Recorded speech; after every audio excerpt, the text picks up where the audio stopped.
Hello, and welcome to the Broke PhD podcast. I'm your host, Dr. G. This episode shares the last part of the conversation I had with future Dr. Shelika. If you have not done so already, please go check out episodes 14 and 15 to listen to part 1 and part 2 of the conversation I had with future Dr. Shelika. On this episode, future Dr. Shelika continues to talk about her dissertation research as well as her research topic area of refugee and immigrant mental health. And she shares about her experience of being a woman of color in academia. And listening to you share about that moment with the students and turning it into a teachable moment and trying just to enlighten them in that moment of like, hey, like you may think it's no big deal, but this individual is coming at it from this perspective. Let's have a conversation about it.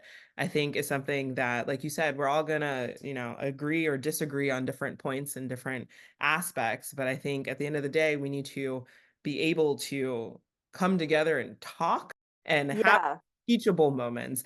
And as you shared in the beginning, like no one's an expert really in anything. And we may have a lot of knowledge and a lot of understanding about a niche area or a topic, Mhm. but we really know every single thing, even if it's our own topic. The answer is no. Like we will never know every single thing about the areas we work in. And I think some people come and don't recognize that and come at it from just a place of wanting to spew hate and wanting to not be open-minded. And that is just sad. Yeah, and unfortunately, growing up, I grew up in Alberta, Mhm, and I've had my fair share of like, discrimination, racism. mhm, I've had it too. And a lot of microaggressions as well. But I think I take it as an approach of if you're gonna be a certain way, mhm, that's not my problem. I know that I am who I am. And I know that if I don't know something about, like, I had a family from Africa, from a mhm, country I've never heard from. mhm. What did I do? Go on the internet right away. What is that country about? What tribes do they have? I kept on going because I was intrigued. And I think that's important to do. I Mhm, think, yeah, I'm not going to know everything. Maybe I don't know everything. I mhm. asked the family some questions and they were telling me so much about different things. And I'm okay doing that because you want to be open minded. And maybe there's things I don't agree with, and that's okay. Like, we're all not going to agree with things. There's always Yeah. certain things, and it's totally fine. But for me, if I'm like learning something and that's not something I agree with, it's okay. Like, Yeah. oh, okay, that's how it is. I Mhm, understand. Or that's how maybe someone's family is, someone's life is. That's what they've been through.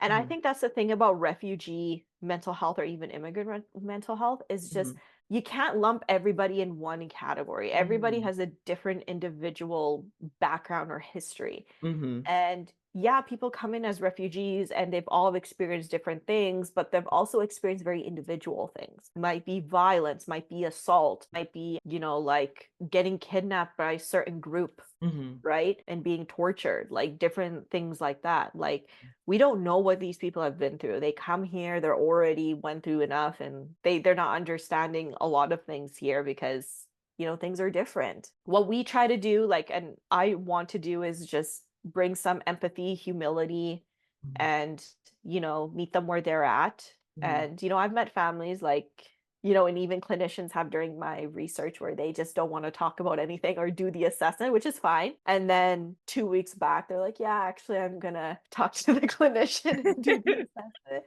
Because we're just, they're like, we realize not everyone's gonna be a certain way, right? We Mhm, understand you're trying to help us. Yeah, it's interesting. And I mean, in my research, I've kind of like have some stumps mhm, and gain and then go back. So yeah, it's interesting, and I'm excited to see what comes out of it once mhm. I'm done everything. I think it's so important, and I'm also excited to see your results, and I cannot wait. So your time frame, you said you're hoping to write at least 2 chapters, hopefully by December, by the end of this year, Hopefully. and I'm supposed to then be graduating in 2026, I think. okay, okay. But You got time. Yeah. I was like, yeah, we'll 2, see. 2.5 years, that is so much time. So you're Yeah, yeah. I was like, okay. Um, they're like, how many chapters you want to write? I was like, I haven't even thought that far. Don't even ask me. Oh my God, future questions. But sometimes the chapters just write themselves, as in like, because like you Yeah. said, like you wanted to include like a chapter on intergenerational trauma.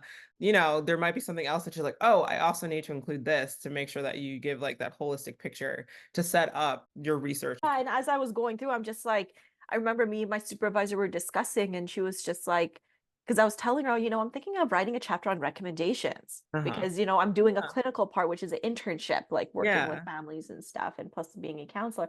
What are some recommendations? And she's like, oh, I think that would be really great, like to add some Yeah. recommendations or different resources or things you can add on, and having the help of like the psychiatrists or Mhm. other psychologists for the recommendations and stuff like that, Yeah. I think it's a good chapter to have, and then adding credit from the psychiatrists and stuff as well. So, Yeah, I love um, that. I think yeah, it would and also it's be a good, like, manuscript on its own too, that if you mhm. condense it, that Oh would be gosh. something that you could already have readily and available to provide for other clinicians too, is something that, is like a more condensed version, because sometimes people don't sit there and read 200 plus pages worth of a dissertation manuscript. I don't know why, but sometimes they do. Yeah. That having an additional standalone manuscript where it would just be the recommendations, and then you can share those out so that they can get those tools and start to implement them sooner would be amazing too. I don't know, is that something that you have thought about? Yeah, I Or thought I know, about it. future. Yeah, like I kind of was discussing it with my supervisor. She was saying I think Mhm. it'd be good. And then she said having it as like a separate thing that you could even add more on, take more off. Uh-huh. And then depending on the time, the year, and the trends, you can always change it, right? Yeah. She said that would be a good postdoc to do.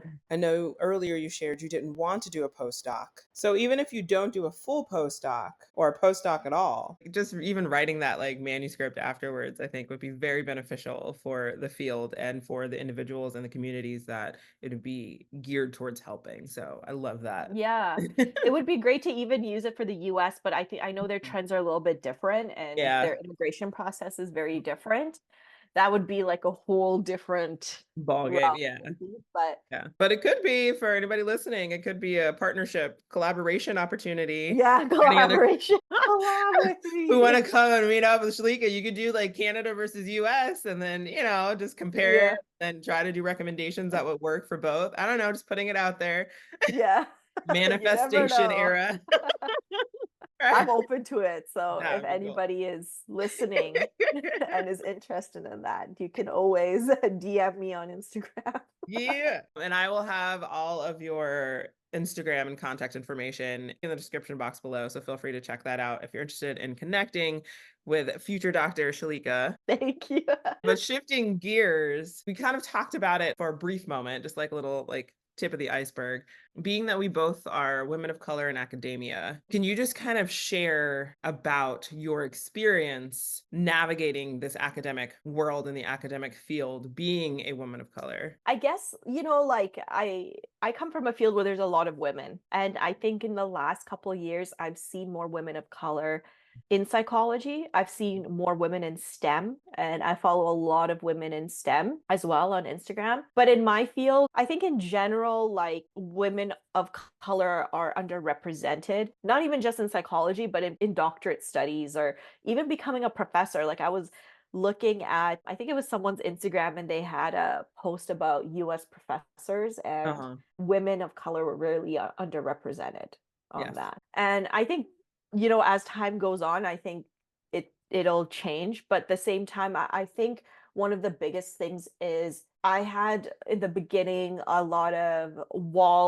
Mm-hmm. walls I was hitting depending on what class I was in. If I wanted to add something that was more culturally appropriate or inclusive, Mm-hmm. not as much now as I did before, Mm-hmm. but definitely in my papers where, I would always bring that cultural perspective in because I wanted to be as holistic, not even just holistic, but inclusive as possible, Mm-hmm. right? Because what we go through, like let's say in psychology or in counseling, it's going to be different for each population, Mm-hmm. right? So, I'm born here, Mm-hmm. Canadian, but my parents are from somewhere else versus someone that comes here and has to work here and do all these other things. There's different experiences still there. And, Mm-hmm. acknowledging the struggles that people have been through, Mm-hmm. especially women of color. And You don't see a lot of women in color in high positions. You don't see a lot of women in color being professors as much. I see more as years are going by, which is great. So you're like pushing through the mold. But yeah, my experience for the most part has been good. It's been challenging at times. Sometimes in the room, I'm the only colored person. I've been in a job where I wasn't the only colored person. It hasn't really been like so tough, but it can be if people are being insensitive. And like I said, I definitely, the insensitivity comes mostly from the microaggressions because people Mm, maybe either don't realize or yeah. let's say they just think it's normal. Like the most common things I used to get is kind of like, oh, you're South Asian, but your English is so good, Oh, right? yeah. And I'm like, oh, well, I'm born here. Yeah. Like, Or like, where are you from? ah, Canada. Like, where are you from? Like, yeah. Canada. Oh, like, where are your ancestors? Like, oh, India. Mm, Or just yeah, like, you get so it's not even just that, but just more microaggressions of like, oh, mhm. aren't you supposed to be a doctor? Or like, aren't you supposed to be a lawyer? Aren't you supposed to be Ah, like, I was like, like well, pigeonholing you based yeah, or on oh, lots self-perception. of South Asian people run convenience stores or drive taxis, or I've heard that before too. And I Wow. was just kind of like, when I was young, I used to laugh at it. Oh, okay. I sometimes will still laugh at it, not Hmm. because I dismiss it, Yeah. because okay. Right? Like Like, that's your that's perception. your That's your problem. Or just kind of like when I was growing up, I think one of the biggest things that I still remember to this day, there's two things. hmm And I talked about it, I think maybe like a long time ago. One thing is when I was younger, I remember everybody was wearing blue eyeshadow or this type of eyeshadow. And and I remember most of my friends were Caucasian hmm and I wanted to be like Britney Spears. I wanted to, like people had the blue eyeshadow look. I wore Yeah. it. And one girl was like, you have dark skin. You have Wow. darker skin. Like your skin complexion is different. You look different. Why are you wearing blue eyeshadow? Doesn't look good, type of thing. Yeah.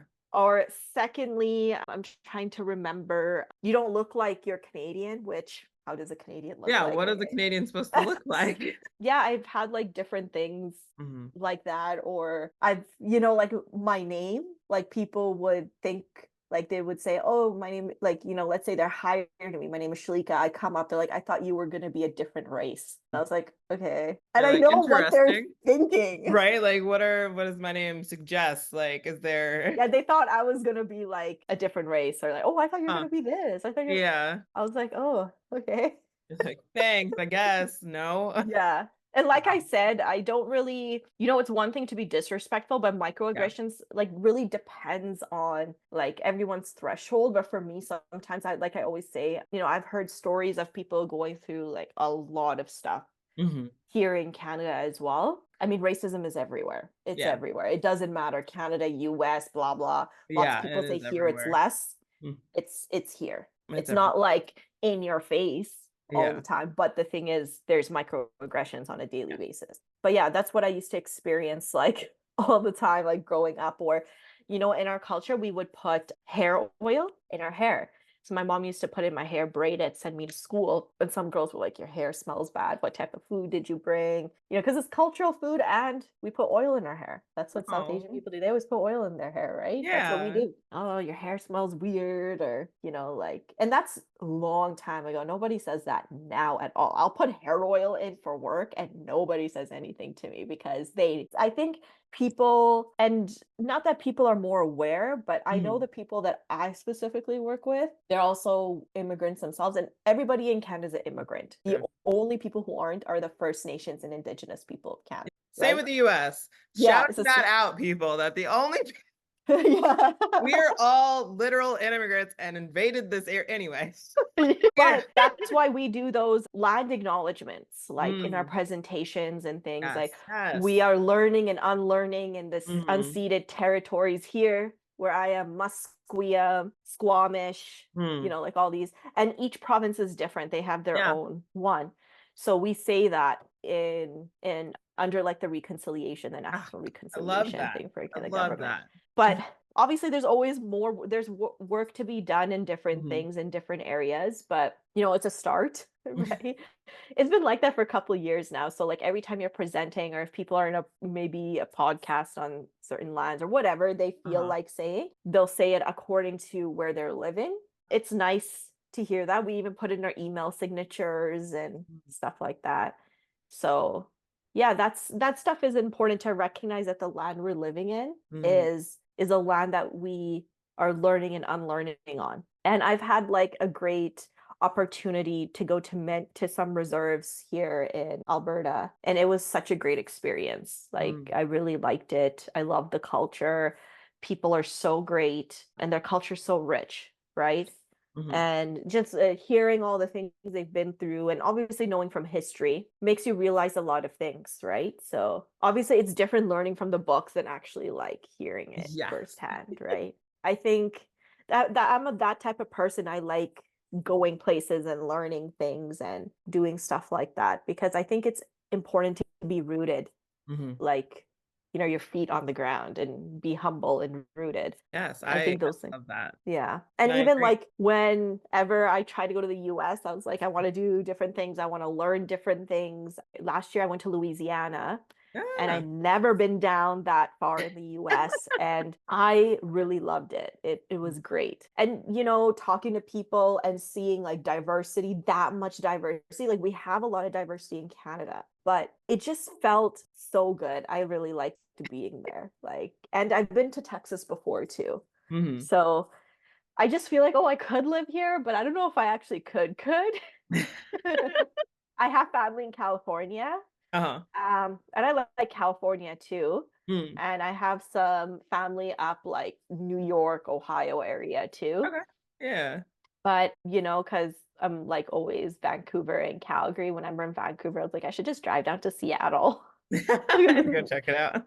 Yeah, go check it out. So yeah, like I feel like I want to travel, I want to learn more. And, Mhm. I think that's just who I've always been. Like I don't want to be pigeonholed. Mm. I just feel Great. like if you're in that pigeonhole, like if you don't want to learn, it just kind of like you just stay there, Yeah, right? no, I So agree. I actually have a viewpoint that this is not that morbid, but you have like two deaths. The first is obviously the one when you're actually like gone and dead, but the other one is when you stop learning and stop growing. And when people stop expanding their minds and stop wanting to understand new things and wanting to learn about new things, you kind of stifle yourself and you just become stagnant. And so mhm. I think it's truly important just to continue to learn and to grow as an individual. It is. It's important. I feel like when you're on this earth, you want to try to make the best out of everything. And we're Hmm. all gonna make mistakes. Have I Yeah. made mistakes when it comes to maybe things I've said to people or like to different families and whatever? Of course. Of Hmm. course I've made mistakes, right? And you learn from that, you become a better person. And, like I said, we don't know everything. We're not experts at everything. I Hmm. don't stand here and say that I know everything because I Hmm. don't. And even being in clinical health psychology, yeah, I'm studying this particular area, but there's so many parts of health psychology I probably still don't know. And that's okay. It's Yeah. totally fine. Yeah, I studied it. Yeah, I'm doing a dissertation in a specific area, but Hmm. there's so many aspects I don't know. And that's okay. Because I feel like even being a counselor, you can't really technically be an expert. Like you're Hmm. always learning. That's why we always do training, right? Yes. And I feel like the day that someone says, I'm an expert at everything, I'm good at everything, like it's just done. Like I'm like, you can't. It just doesn't work like that. It's like saying you don't argue with your spouse because you do. Like you're gonna argue. Like it's Yeah. it's part of life, right? Yep. So yeah, like No. I don't know, maybe that's not the best example to use, but No, but it but just works. It works. It's true. but yeah, like that's what I think. I feel like we have this one life and you Hmm. carry this body and this mind around with you all the time. You sleep with it, you wake up, you work, you do everything. Hmm. Why put yourself in a position where you're just learning a certain amount of things and being Hmm. comfortable? Hmm. Because if you're in that comfortable state your whole life and you're never going to be uncomfortable, you're not going to learn, Hmm. right? If you don't make mistakes, you don't go through bad things in your life, like you're not going to learn and Yeah. you're not going to get through adversity The most powerful people in the world I know have been through the most adversity in their life. And I would say the immigrants and refugee families themselves are very resilient people, Hmm. very resilient. They've been through so much adversity.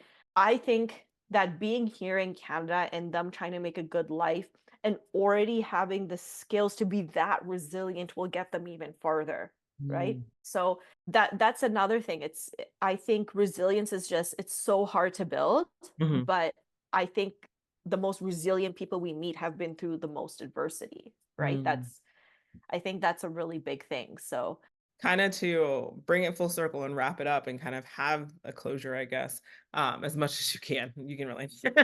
yeah. I ask you, is there anything that you would want to share with the listeners, whether they're individuals who are going through an educational program or they're individuals who are just going through life overall? Any takeaways that you want to leave them with? I mean, if you're in an educational program, the only thing that I gotta say is you're in that program for a reason and you're chosen for a reason to be in the program. You're working hard and there's an end to it. There's an end to that education, right? Lifelong learning is always there. Mm, Lifelong, you can always take anything to learn anything lifelong. That's gonna be there, right? School will be done when you want it to be done. mm, But lifelong learning you can get from anything. And I feel like experience really teaches you a lot.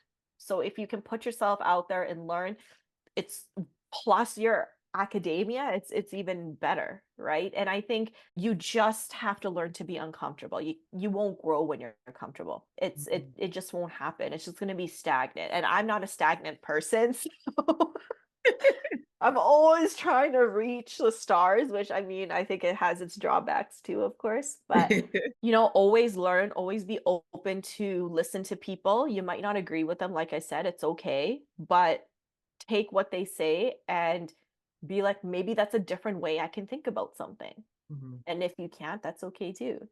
And having that space to listen to people.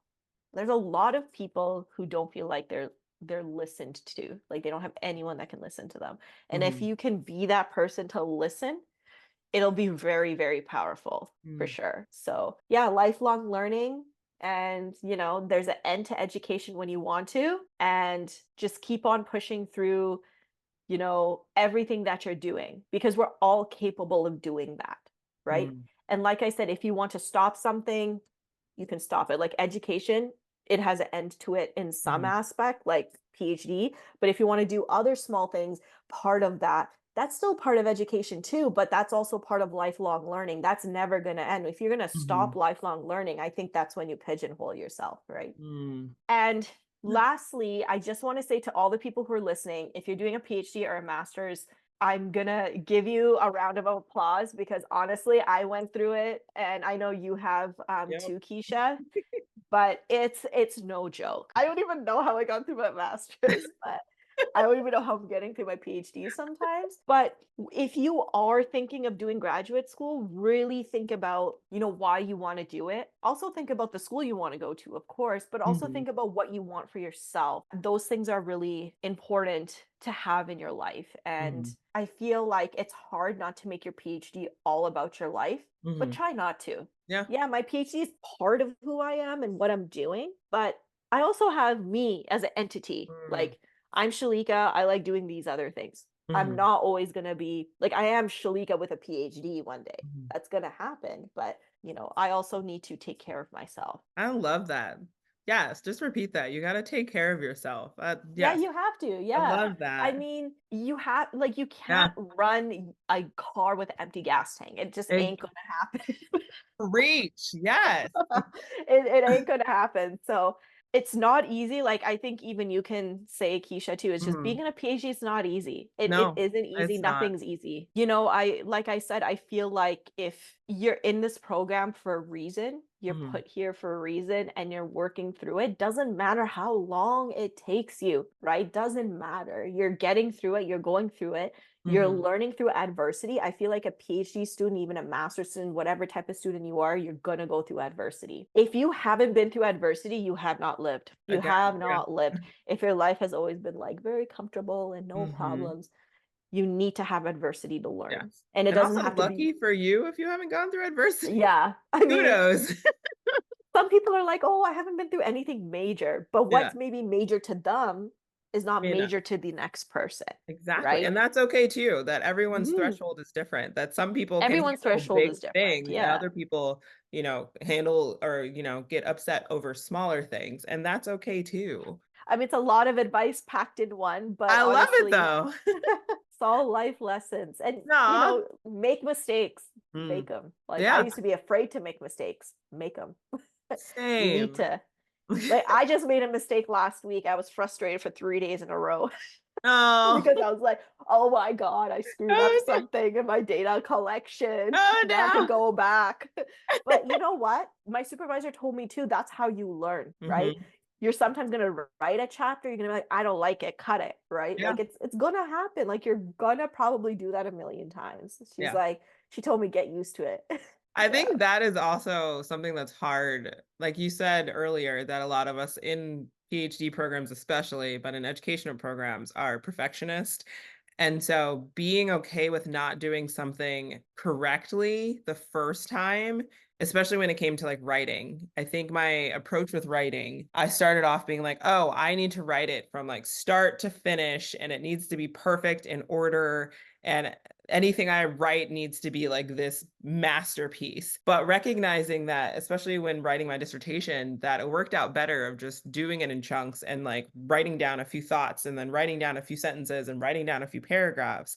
That it's okay if something isn't going to be done perfectly the first time. Like you said, you need to make those mistakes and you need to write the crap, edit, so that you can get to your final work and your final product. That I think those of us in programs have a hard time with making those mistakes. And I think that was a key piece of advice, is that you're going to make mistakes and we need to start getting comfortable and be okay with making mistakes so that we can learn and so that we can grow. I appreciate you being here and I appreciate you sharing, and I appreciate you just sharing your experiences and sharing what you have gone through, what you have experienced, what others have gone through, because all of these perspectives and all these experiences are important and necessary to share out so that Hmm. those out there know that they're not alone, but then that they can also gain the understanding and perspectives of others. Because I think, like we shared earlier, sometimes like people come with their own mindset and their own experiences and forget that somebody else might have a different experience. And so having that exposure allows individuals to grow. So I love that. So thank you. Yeah. Thank you so much for having me, Keisha. Well, that concludes this episode, but I hope you have enjoyed this 3-part segment of a conversation with future Dr. Shelika. Please be on the lookout for future episodes that also feature conversations I have with some more amazing individuals. And just as I had a conversation with future Dr. Shelika and she shared her experience, I encourage you all to go out there and to engage in conversation with your peers so that you can collectively navigate your programs rather than feeling like you're braving storms on your own. If you are interested in hearing more episodes and learning more about Broke PhD Podcast, then please check out the website brokephdpodcast.shop to continue to follow along. I'm also going to put a plug out there for my shop, so please, please, please go check out my shop, with the website being brokephdpodcast.shop, and to also share it with anyone and everyone you know. I am excited to share my art and to share my creativity with the world, and I hope it brings you all as much joy as it brought me in creating it. Wherever you are in your own journey, I'm wishing you all the best, and remember, you got this. Thank you again for listening, and I'm your host, Dr. G, and I hope you have a wonderful day.